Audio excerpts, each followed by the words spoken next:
Hello everyone, my name is Akali and I'm a somatic therapist as well as an astrological counselor, and I also help individuals and couples with sexual challenges. So what I want to talk about with this video is why your orgasms are weak or flat or they just uninspiring. There's a lot of different reasons why this could potentially be, so I'm going to go over some of those reasons. And I'm not saying this is the reasons I'm going to give and the solutions that I'm going to give. They may work for some, may not work for others. You know, there's no definites with this particular question that I received. So the first thing I would want to look at if my orgasms are going flat is how often am I masturbating or having sex? That first obvious question. If you're draining yourself all the time, if you're discharging all the time, then what are you going to get? You're not going to have sufficient enough pressure to, drive the orgasm. All of you who are watching this video, particularly if you're a dude, you will know that if the pressure is great enough, if the buildup is great enough, even in the moment, in a sexual experience, if you're gradual about how you approach your sexual partner, if you're considerate, if you take your time, if you pace yourself, you always know that the orgasm at the end is going to be so much better, because it will be. And that's all the magic is. It's simply slow down, take your time, and for those of you who are masturbating every day, stop. Some men shouldn't even be masturbating, or well, I shouldn't say masturbation. We'll say ejaculate even once a week. You know, some men once a week, it's too much of a drain. I mean, there's some hypersensitive men out there, myself included. For me, once every 2 weeks to once a month, sufficient. My orgasms, by the way, are amazing. They're better than I was when I was 18.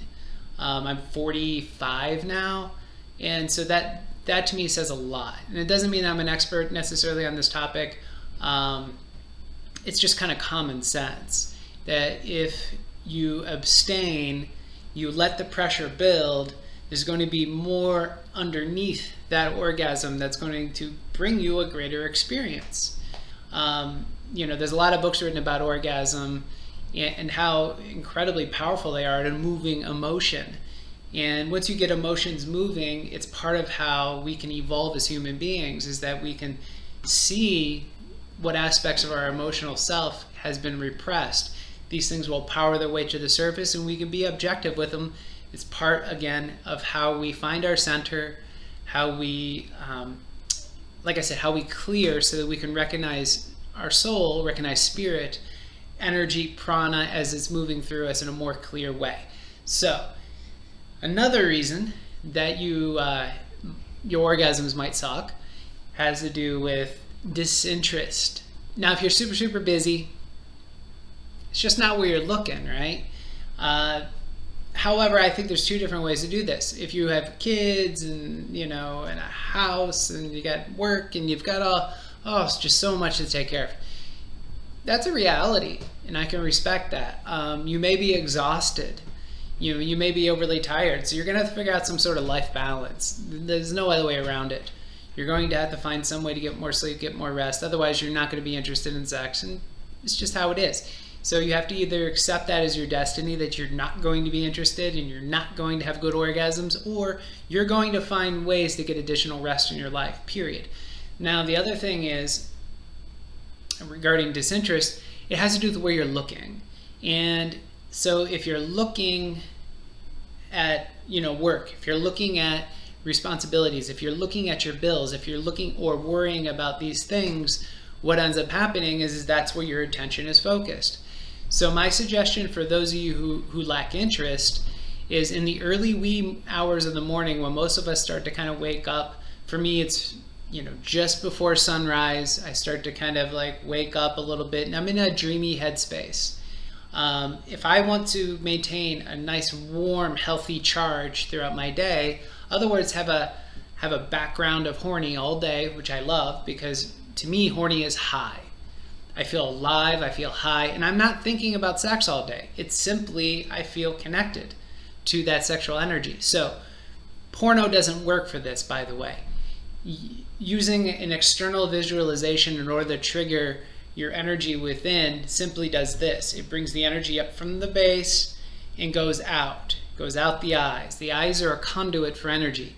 So what you do early in the wee hours of the morning in your mind's eye, because that's usually most of us are much more dreamy in the morning, what you want to do is you want to create the image of the ideal woman, man, whatever you're into. You want to, again, create this image in your mind's eye, and you want to visualize, some sexual act. Again, fantasy. It's incredibly powerful and highly neglected these days. So if you do this every morning, I guarantee after a certain amount of time, let's say 2 weeks, you're going to notice a massive rekindling in your sexual energy if you're not masturbating and discharging that energy. Because this particular approach applies to some degree of sexual abstinence, or say ejaculation abstinence rather. So that's one of the second problems with when men say they have flat orgasms is disinterest. So what is a third reason? Health. Obviously the healthy, I don't want to go into too much detail on this one. This is like, if you're interested in working through health issues, whether it's diet or exercise related or yoga or anything along those particular lines, mental, physical, emotional, spiritual transformation, contact me. But otherwise, as it regards to health, obviously there's certain pharmaceuticals that can disrupt your sex drive. I have nothing to say about those. I'm not an expert on pharmaceuticals. I just know that a lot of pharmaceuticals will mess with your sex drive. Now, the other thing that might mess with your sex drive is if you're overweight. That will mess with your sex drive, and that can mess with your sex drive for a number of reasons, which is a whole other separate video. However, you'll find that if you're exercising, and for men in particular, but women as well, if you're lifting weights, for instance, like, you actually will increase a lot of those hormones that are related to the horny feeling, like testosterone. So you want to make sure you're working out, exercising correctly, not working out too much. That's something else that could diminish your sex drive. I've done that too. I used to work out way too much at one point, and it simply drained the charge in excess, and then I wasn't so interested in sex. I was more fatigued. So here, what you want to do here is you just want to eat well. Now, eating well, dietary recommendations, if you want to talk about specifics, you can contact me. We can go into specifics, but I'll leave it at that. Health is another reason that your orgasms might be falling flat. So something else that might be of concern, if your orgasms are falling flat. Now this one is a little more esoteric.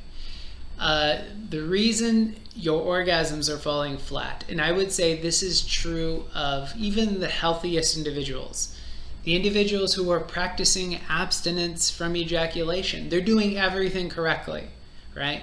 If you're doing everything correctly that I've recommended prior to this last point, one of the reasons your orgasms might be falling flat is because all the energy is going out. What do I mean by that? A couple things. So again, energy follows attention, awareness, or the lack of awareness. So if you can kind of picture your energy body and in the physical body as all being one thing, right? So there's a communication between the field and the body. And this communication between the field and the body is, a lot of it is very unconscious. Like we're picking up information, content from our field all the time that we have no idea exactly what we're bringing in, but our bodies will often respond with tension or whatever it is. So one of the things about weak orgasms has to do with the fact that if the energy is not being redirected upward through all the other chakras or energy centers, what ends up happening is that it all discharges out through the lower three chakras, so the root, the sexual chakra, and the solar plexus. So the energy basically discharges out there. The heart is missed, throat, third eye. And so the reality is that the intensity of the orgasm increases as we pressurize it upward. Now, how you pressurize it upward has to do with you accessing your conscious mind and essentially sealing these holes. How do you seal these holes? You seal these holes through a practice called Mahabandha. There's various, Body Electric and several other sort of systems out there teach the big draw, or various versions. That Mantak Chia goes into this kind of stuff. But essentially what I'm talking about is Mahabandha, and that's essentially what all these techniques are, is Mahabandha. So you have root lock, and Bandha means lock, by the way. So you're closing something. You're locking it, you're closing it. So root lock is when you learn to close the root. So at the moment of orgasm, you pull inward from the tip of the penis, you lift up the pelvic floor. That is root lock. And so what that does is it doesn't block the discharge of semen necessarily.